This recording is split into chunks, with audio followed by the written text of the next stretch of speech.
김진옥전을 보면은 요거 이쪽 왜 수업을 안 하냐면은 좀 쓰잘데기 없는 애들이 많아. 자, 근데 김진옥전은 좀 많이 나오는 거라. 자, 요거는 영웅소설이고 적강소설이라 그래. 자, 그 적강소설은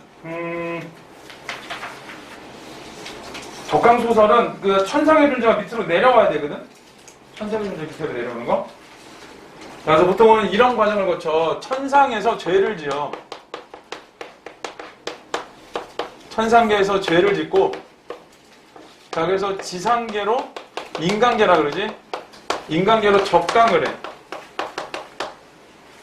자, 적강을 하고, 자, 그 다음에는, 이 지상계에서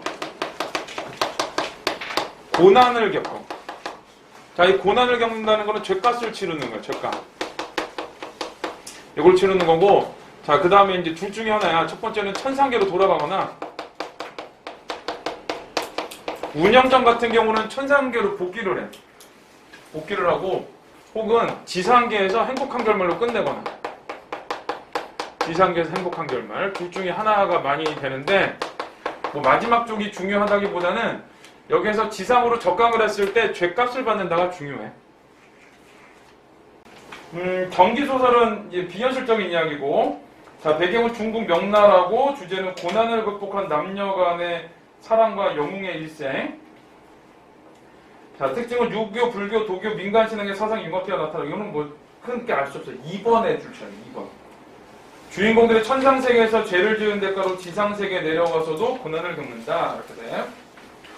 자, 3번은 혼인을 결정하는데 부모보다는 자식의 의지가, 임금보다는 신하 의지가 반영돼. 요거 갈등의 원인이야. 갈등의 원인.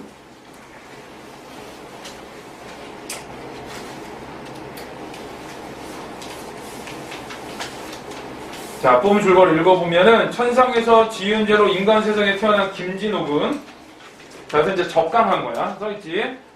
내란으로 부모와 헤어지고 화산도사를 만나 무예와 학문을 이렇게 한림학사가 된다. 내란으로 부모와 헤어지는 건 시련이야. 화산도사를 만나면 조력자를 만난 거야. 밑에다 써있지. 그리고 무예와 학문을 이렇게 한림학사가 된대. 이거는 나름의 어떤 비범함을 보여주는 거고 위협 성취를 한 거야. 자, 황제는 진옥이 공주와 결혼하기를 바라지만 천상의 인연에 따라 진옥은 유승상의 딸과 결혼한다. 유부인하고 결혼을 하고, 자, 이 진옥이 유승상의 딸 유부인과 결혼하는 게 갈등의 원인이야. 아까 그 3번에서 뭐라고 써놨냐면은, 그 김진옥전의 마지막에 혼인을 결정하는데 부모보다 자식의 의지, 임금보다 신하 의지라고 그랬지. 그래서 임금의 어떤 의지를 저버린 거야. 저 이후 전여성과 결혼한 우양공주는, 자, 우양공주 세모 쳐야 돼요. 진옥에 대한 복수심으로 간신들과 결탁하고, 자, 여기 진옥이 전쟁에 참여한 틈을 여기 그의 가족을 죽이려고 줄쳐야 돼. 자, 우양공주는 그의 가족을 죽이려고 해. 그래서 여기는 김진옥의 어떤 그 우양공주가 김진옥이 부마가 되지 않았기 때문에 갈등의 원인이라고 했잖아. 그것 때문에 생긴 어떤 가족의 시련이야. 하지만 김응철 등의 반대와 황홀의 만류로 결국 실패한다. 그럼 김응철은 이제 김진옥 편이 되겠지. 황제는 진옥을 양산군에, 유부인을 정렬군에 봉하고 전쟁에 나갔었잖아. 전쟁에 나간 틈에 그 가족이 시련을 겪었는데 그 전쟁에서 이기고 돌아왔어. 그러니까 황제가 진옥을 양산군에, 유부인을 정렬군에 봉하고, 유부인과 김진옥 공주의 죄를 용서해주지. 이야기가 끝날 것 같잖아. 근데 이게 앞부분의 줄거리란 말이야. 그러니까 뒤에 이제 다른 얘기가 뭔가 남아있는 거야. 두말 전여성과 공주가 양산군을 시기하여 다시 해하고자 하되 온갖 계기를 다 써도 해결할 방도를 찾지 못함이라. 자, 그럼 뭐냐? 전여성과 공주가 양산군을 해치려 해. 자, 그러면은 그게 이제 또 나름의 시련이야. 전여성, 그 다음에 공주가, 자, 양산군은 김진옥이야. 자, 김진옥을 해하려 하는 거. 자, 요게 지금 거기 결말이라고 나왔지만 요거 위기야, 위기. 그래도 정확하게 위기야. 해야려 하니까.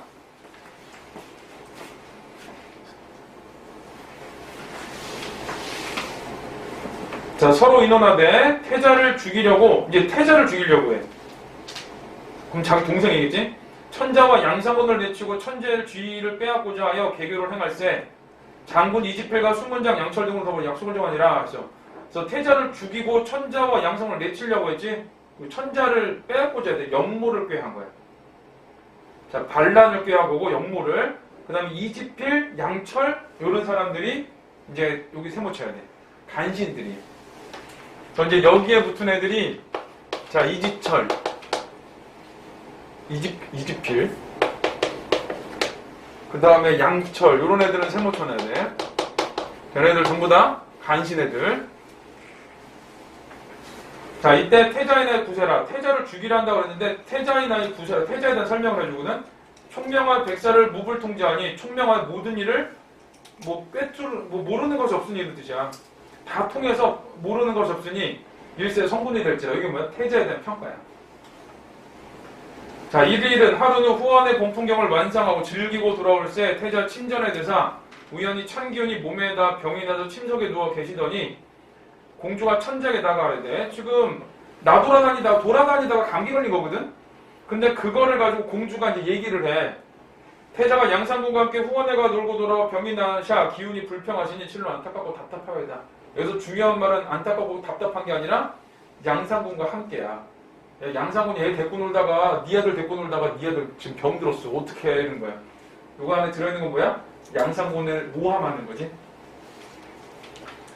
상이 들으시고 대경하샤 크게 놀라시어 양상군을 청하여 태자의 병을 의논할새 공주가 태자궁에 이르러 문병하고 모셔있다가 자, 시녀가 탕약을 올리려 하거늘 공주가 받아가지고 들어오면 미리 독약을 몸에 지녔다가 빨리 내어 탕양에 타가지고 들어 태자께 드리니 자, 이 공주의 어떤 계략이지. 자, 이 공주의 계략.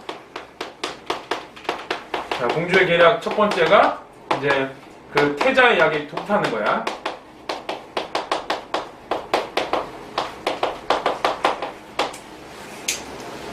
자, 태자께 드리니 태자가 드시려 하다가 양냄새에 심히 독한 듯하니 먹을 길이 없는지라. 여기까지 보면은 태자가 안 먹은 것 같지.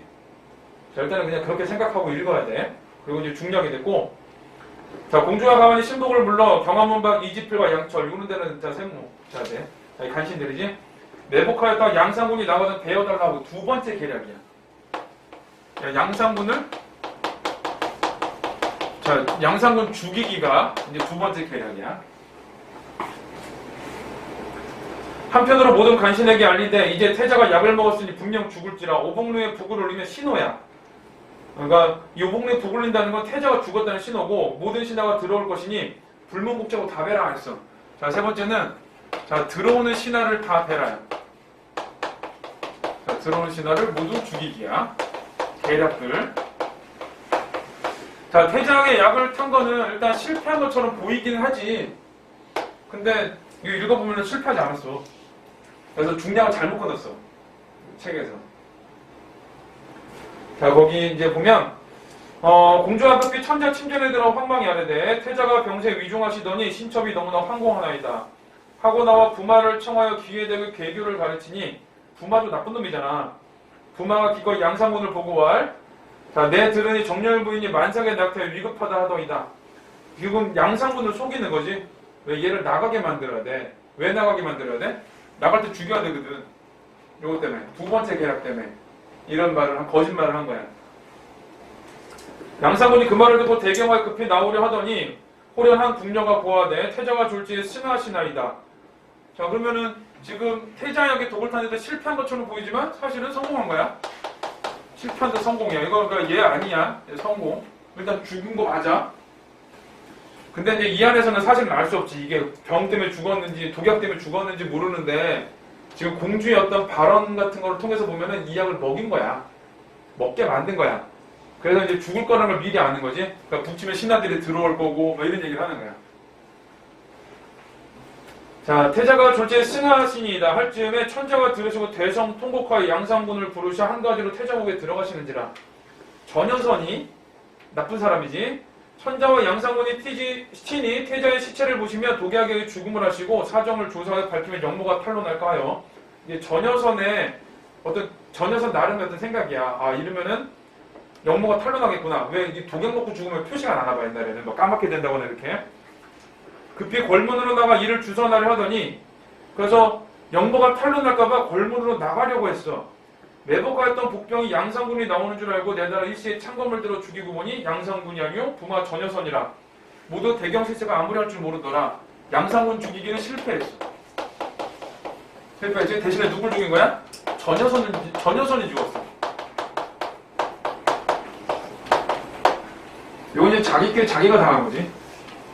이거 독약 먹은 거 알면은 그대 걸릴 텐데 나가가지고 좀 해결을 해야겠다고 나가다가 이 양상군보다 먼저 나간 거지. 양상군은 천자가 데리고 있었던 거고, 근데 전여선은 나간 거고. 자, 그 다음에 차시. 이때 김응철은 앞부분 줄거리 밑에서 두 번째 줄 보면은 우양공주가 김진옥의 가족을 죽이려고 할 때 도와줬던 사람이야. 그러니까 가족을 도와줬던 사람이야. 그러니까 김응철은 좋은 사람이야. 자, 김응철이 태자가 승하고 권례 대변이 났음을 듣고 북치면 들어온다고 그랬잖아. 크게 놀라 황급전에 들어오더니 이제 김응철이 나오는데 황한문 밖에 이르러 보니 도총장군 정한영이 품속으로 일봉서를 내어주거늘 응철이 보고 수상히 여기 수문장 들어갈. 정한영이 수문장한테 뭘 줘. 그래서 그대 무슨 청하를 받느뇨? 수문장에 대한 한영이 주기로 받았나이다. 하고 손을 들어서 북을 가리키니 수문장이 북쪽을 이렇게 가리켜도 수신호야. 그랬더니 복병이 이에 응하여 내달아 응철을 애워싸고 죽이려 할세 동령장군 호동과 우승상 조선이 들어오거늘 응철이 한 칼로 수문장을 베어들고 그 성안을 아스니 복병에다 흩쳐도 달아나더라. 그래서 김응철이 일단은 위기에서 벗어났어. 자, 그리고 그 봉서 있지? 그 서간을 빼앗아서 자기가 읽었어. 뭐가 들어있겠어? 영모에 대한 내용이 들어있겠지? 그래서 이제 그 영모가 있었다는 걸 알게 됐겠지? 응철이 그 서간을 양상군께 드리니 양상군이 보고 대경 낙담하여 정신을 진정치 못하더라. 양상군이 급히 본부로 돌아와 목욕 재개하고 종남산을 향한 3일 지성으로 기도하니 이제 그때부터 기도를 했어. 양상군이 영모가 일어났구나라고 생각을 해서 화산도서가 구름을 타고 내려와. 자, 화산도서가 구름을 타고 내려온 건 전기성이거든. 그럼 이제 기도를 했더니 화산도서가 내려왔으니까 이 화산도서는 조력자가 돼. 양상군의 손을 잡고 왈 그대 무슨 연고 가서 나를 청하나뇨?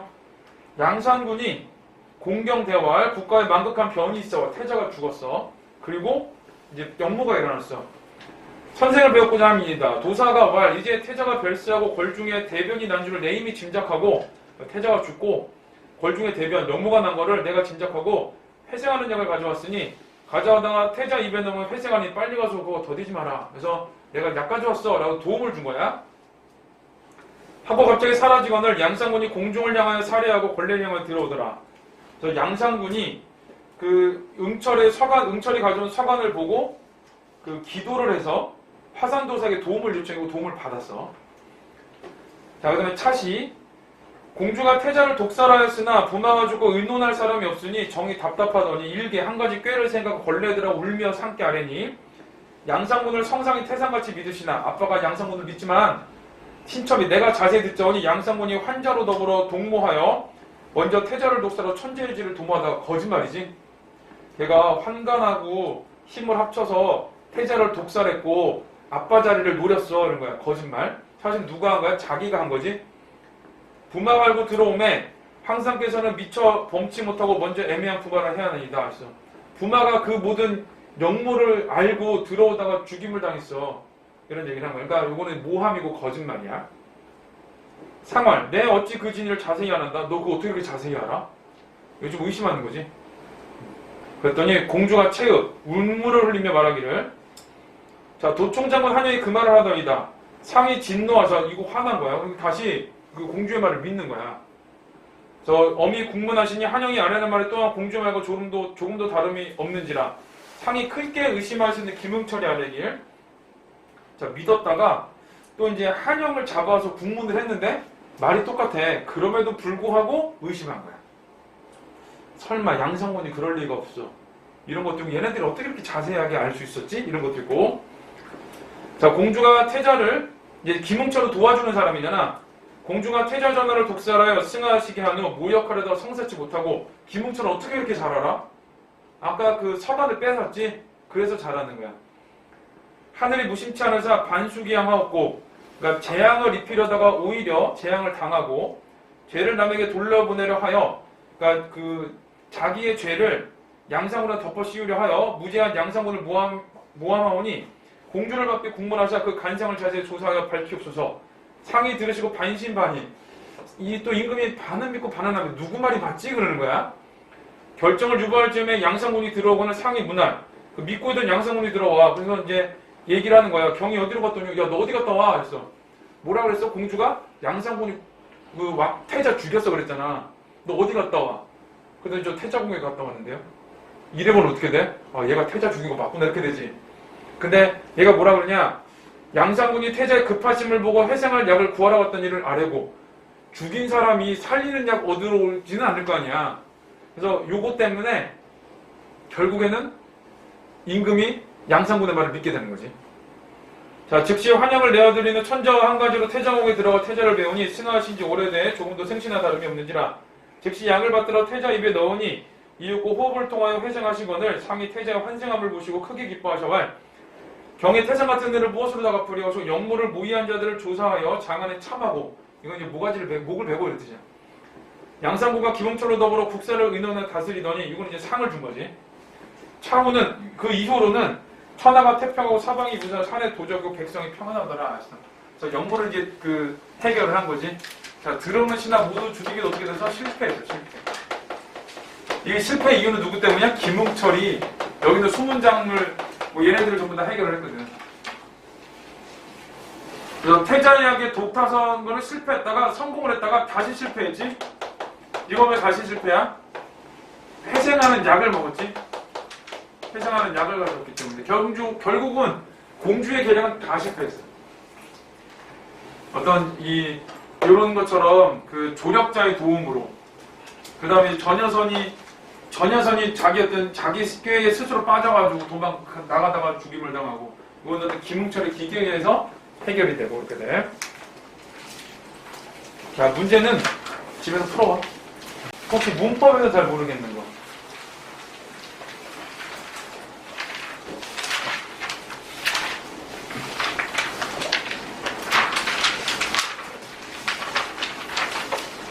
없나보다. 12번. 어? 12번? A를 이해한 내용? 자, 과거에로서 국외음악 관련한 잘못된 교정이 일어나게 됐다. 예를 들어 문헌상으로 김치의 과거 형태는 자, dim체였는데 국외음악가 일어난 이후 짐체로 변했대. 자, 국외음악가 일어난다는 이유 dim하고 짐이지. 그런데 원중이 국외음악가 일어난 형태를 원래 형태로 교정하고자 하는 과정에서 원래 형태를 잘못 생각하여 김치의 형태로 교정하게 되고 이것이 현재 김치가 되었다. 이게 기름을 지름이라고 그러고 이런 국외음악도 있거든. 기를 질이라고 하고 위에 보면 그런 얘기 나올 거야. 디귿이 지읒으로 나는 경우도 있지만 기역이 지읒으로 나는 경우도 있어. 자, 이제 거기 이제 명문단에 3문단에 보면 기름이 지름이 되지. 그러니까 원래 형태는 이렇게 형태가 된 건데 자, 사람들이 오해를 한 거지. 오해를 해가지고 김체가 이렇게 짐체가 됐고 이렇게 생각을 한 거야. 그러니까 요거를 보는 거죠. 요거 dim이 짐으로 바뀐 건데 사람들이 이걸 잘못 파악해서 김이 짐으로 바뀌었다고 생각을 한 거야. 자, 요게 이제 하고 싶은 말이야. 여기서는.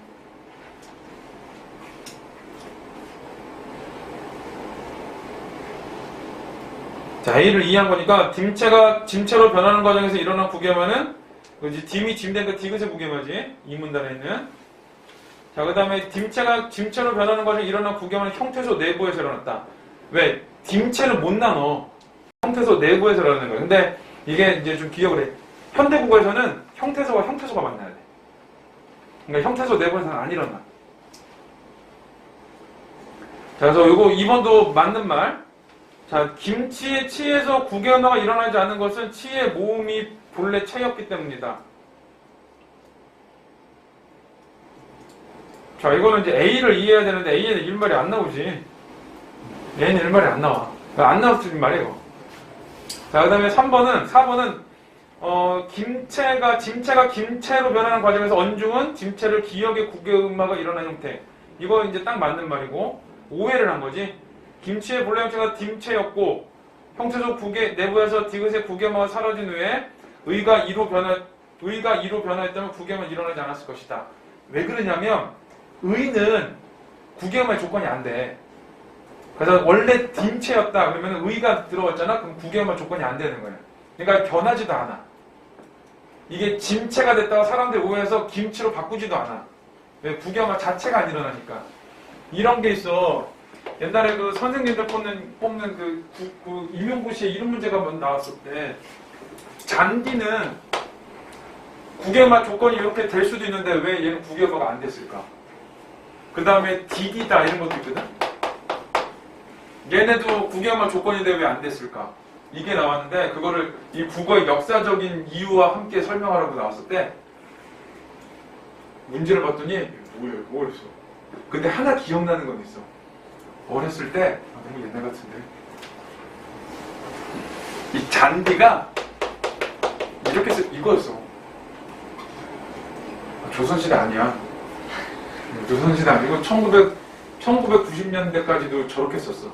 이게 표기가 바뀐 거야. 그러니까 구개엄마가 안 되겠지?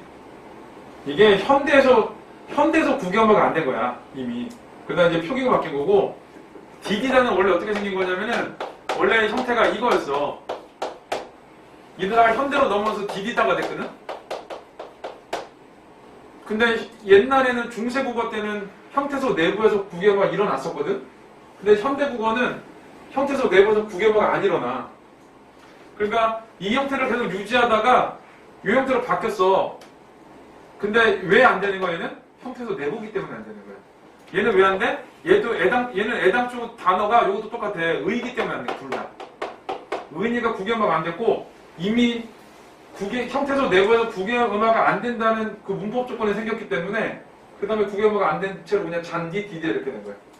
자, 이런 얘기거든? 자, 그러니까 여기도 그런 맥락이야. 만약에 의였으면은 구개엄마 조건이 아니니까 짐체로 바뀌지도 않고, 그런 사람들이 오해를 해가지고 김체로 바꾸지도 않는 거야. 얘는 그냥 딤체가 된 거야. 지금도 그러면. 그래서 12번은 3번이 답이에요. 너무 심오하지? 이거는. 그리고 이제 12번에 3번이 답이 안 되는 이유는 치가 중요한 게 아니야. 이거는. 치가 중요한 게 아니라 딤이 중요한 말이라서 그래. 38에서 41을 한번.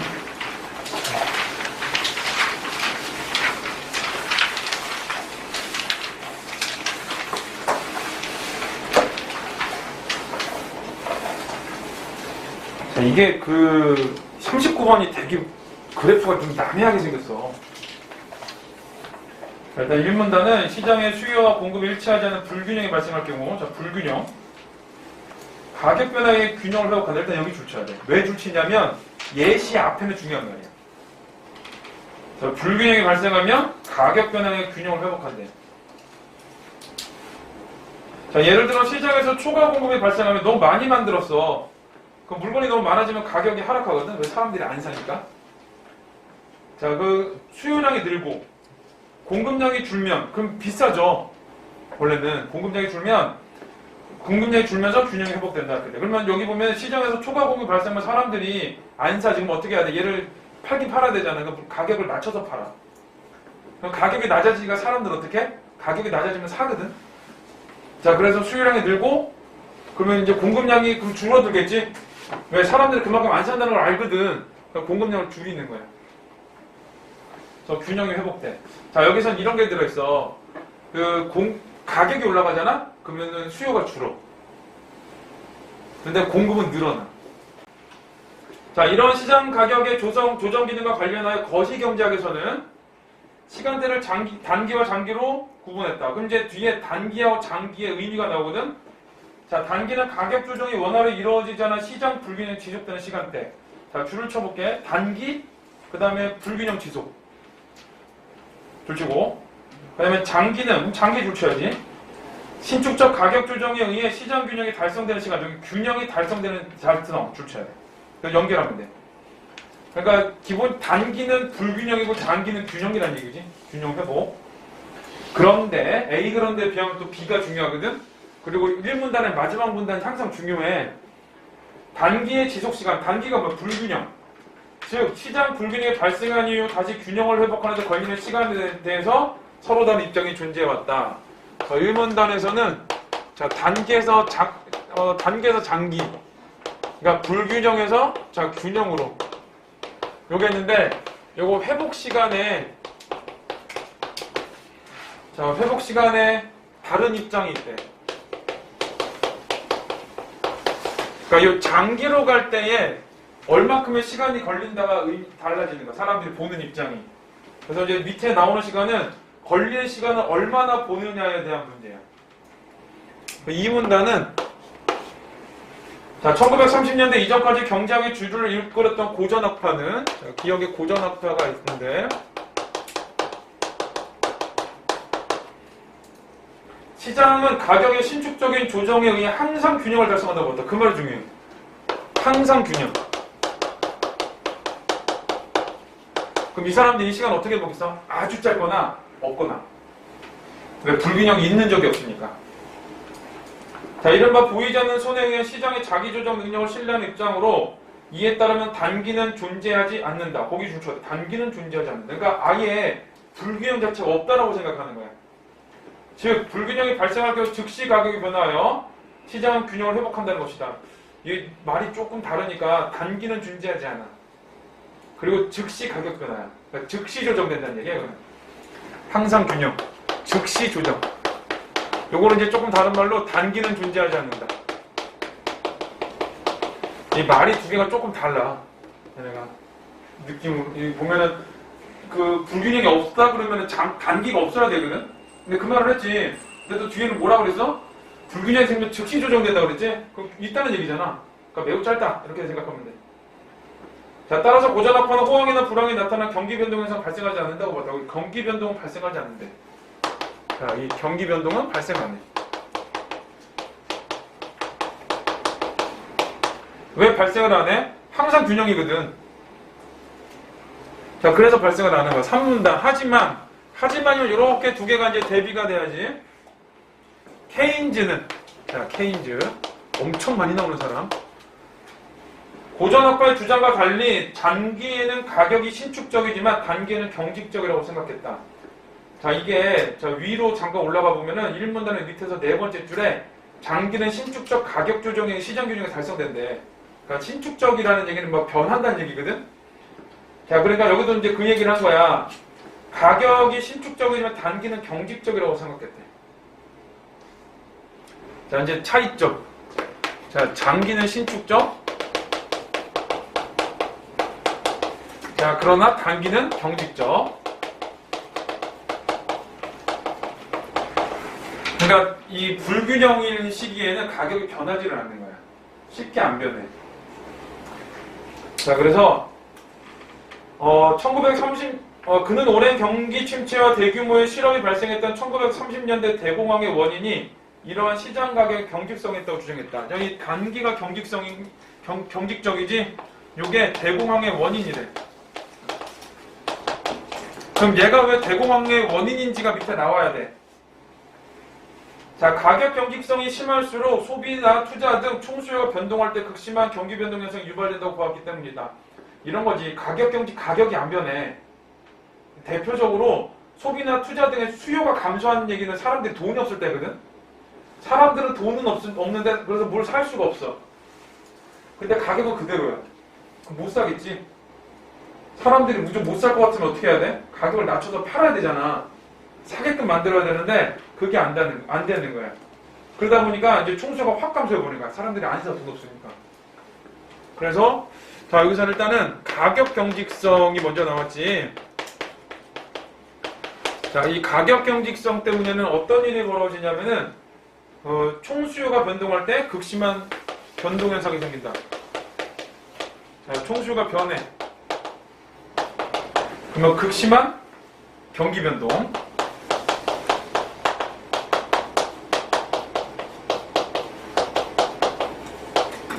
요거고 또 하나 더 얘기하는 거거든. 노동시장에서 가격이 임금이 경직적인 경우. 이번에 임금이 경직적이야.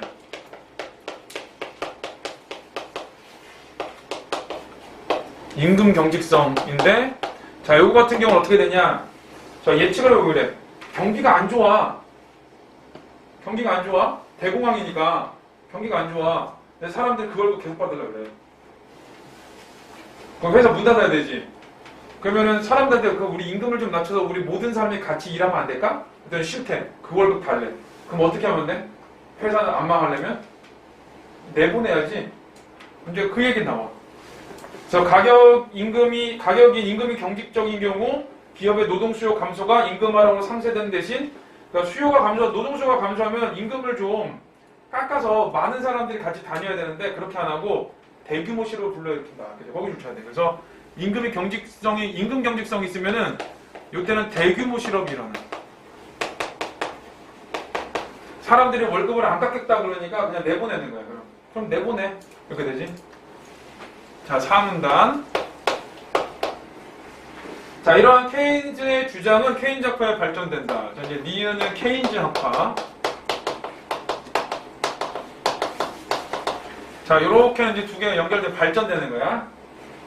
자, 케인즈 학파는 경기 변동을 시장 균형으로부터 이탈과 회복, 즉 불균형 상태와 균형 상태가 반복되는 현상으로 보고, 자, 경기 변동이 뭐냐? 일단 경기 변동에 대해서 설명을 해준 거야. 경기 변동은 자, 불균형과 자, 균형이 반복되는 거야.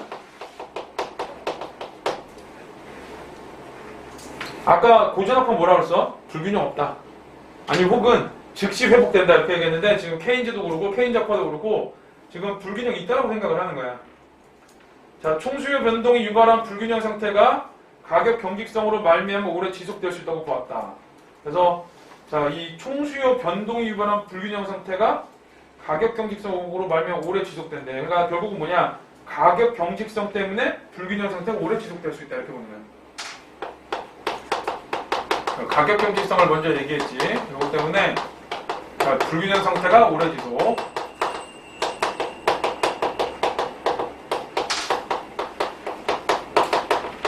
자, 이런 얘기를 했고, 따라서 이들은 정부가 재정정책이나 통화정책 등 경기 안정화 정책을 통해 경제 총수요를 관리함으로써 경기 변동을 조절한다고 주장했다. 그럼 이제 주장이 뭐야? 이 사람들의 주장은 정부의 개입이지? 정부의 총수요 관리야. 자, 우리는 요거를 한번 겪었어. 코로나 때문에 사람들이 임금이 떨어지고 소득이 떨어지니까 재난지원금 줬지? 그 사람들이 수요가 떨어지니까 그걸 주면 일시적으로 확 올라오거든? 그래서 사람들은 나간 김에 더 사. 자, 가격 경직성의 존재도 불구하고 정부의 보이는 손을 통해 시장의 균형이 회복될 수 있다고 본 것이다. 자, 그러면 이제 차이가 있어. 자, 고전학파는 이 시장의 원리를 전적으로 믿었던 거고, 여기서는 정부의 관리를 원했던 거고. 그러니까 두 개가 좀 다르지. 자, 특히 1950년대 이후 컴퓨터의 발달과 통계학의 발전으로 거시기량 모형이 개발되어 경기 예측과 정책 효과 분석에 이용됨에 따라 케인즈 학파는 정책을 통해 경기 변동을 제거할 수 있을 것으로 기대했다. 거기다 뭐 했냐? 그 거시 계량 모형이 개발됐대. 자, 요거 거시 계량 모형이 생겨서 요거 때문에 예측도 되고 그 다음에 정책 분석도 되고, 그래서 충분히 예측을 하고 정부가 관리할 수 있다라고 얘기를 하는 거야. 자, 그 다음에 5문단. 그러나 케인즈 학파는 이후 여러 비판에 직면했다. 이제 비판이야. 특히 1970년대 새 고전학파는 이제 디귿이 새 고전학파. 자, 이 새 고전학파는 이것도 어때? 이렇게 대비되는 거지. 왜? 얘가 비판할 거거든. 자, 새 고전학파의 비판이야. 자, 케인즈 학파의 거시계량 모형은 특히 거시계량 모형에 대해서 비판을 해. 소비와 소득, 금리와 통화량 등 거시경제 변수들 간의 상관관계를 가정한 방정식으로 구성되었는데, 자, 여기 오류가 있음을 지적했다고 거기서 끊어.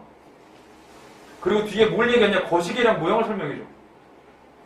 비판을 먼저 하지 않고. 거시계량 모형이라는 게 소비, 소득, 금리, 통화량 등 거시경제 변수들 간의 상관관계를 가정한 방식으로 구성되었는데, 이러한 계수는 과거의 자료를 통해 통계적인 방법으로 추정됐다. 끊어야 돼. 이게 뭐야? 거시계량 모형에 대한 설명이야. 그래서 어떤 방정식으로 구성된 건데 문제가 여기 보면은 과거 자료래.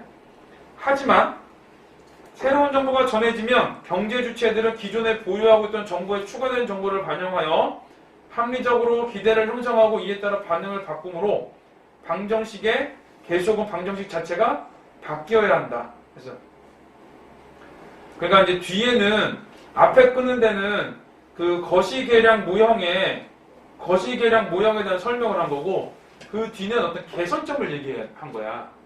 이게 과거 자료이기 때문에 새로운 정보가 들어오면은 방정식이나 개수 자체가 바뀌어야 된대. 근데 세고전압파는 케인스학파가 이제 세고전압파의 의견이 나오지. 거시경제 변수 간의 관계를 임의로 가정하고 과거 자료만으로 이 관계를 추정했다는 점 비판. 이게 비판이야. 그러니까 거기를 쳐야 돼. 그러면은 세고전압파의 비판은 뭐냐? 과거 자료만으로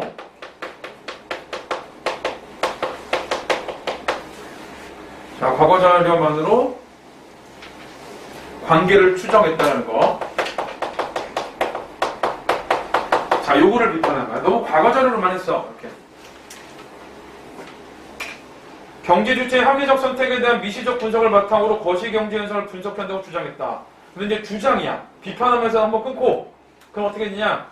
합리적 선택에 대한 미시적 분석을 바탕으로 거시경제 현상을 분석한다. 그럼 어디 줄쳐야 되냐?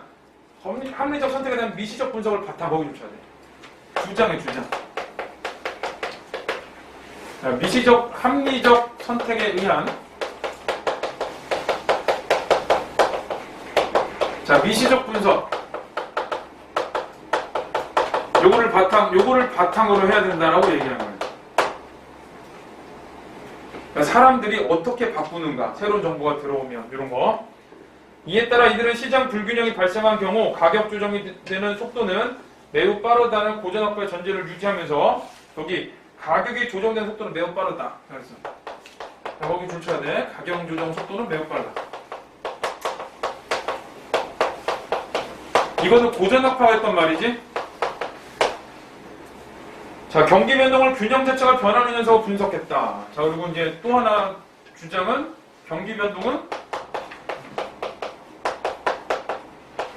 균형이 변하는 거. 균형의 변화라고 얘기를 했어요. 자, 이렇게 두 개가 이제 새 고전학파가 하고 싶은 말이야. 가격 조정 속도 매우 빨라. 그리고 그 매우 빨리 균형이 변해. 이런 얘기를 한 거야. 자, 그리고 총수의 변동이 아닌 기술 변화가 지속적인 경기 변동을 유발한다고 주장했다. 그리고 또 하나는 하나 더 얘기했지. 자, 기술 변화가 경기 변동 유발.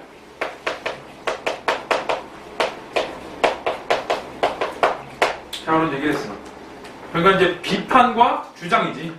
비판과 주장. 자, 6문단. 자, 이에 대응해 케인즈학파는 경제주체의 합리적 선택을 미시적으로 분석하는 새 고전학파의 방법을 받아들여 새 케인즈학파로 발전했다. 자, 여기, 요거 있지. 미시적 분석 바탕으로 한 거, 요거를 그대로 받아서 뭐가 생겼냐면 새 케인즈학파가 생겼어요.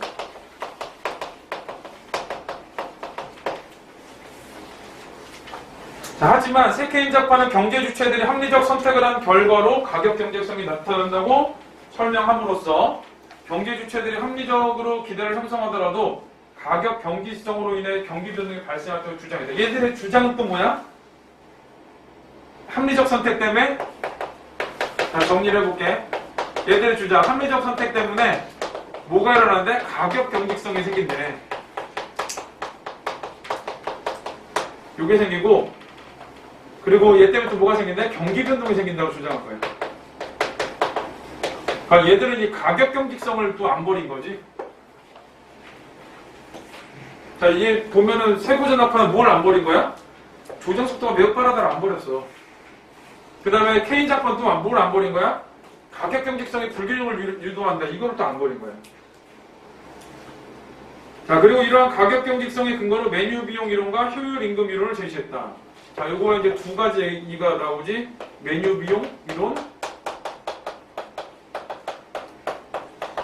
자, 첫 번째, 그 다음에 두 번째는 어디가 있니? 그 효율 임금 이론. 자, 모르는 말이 나왔으니까 요거에 대해서 또 설명을 해주겠지. 자, 메뉴 비용이 뭔지 모르니까 메뉴 비용을 먼저 얘기를 해줘.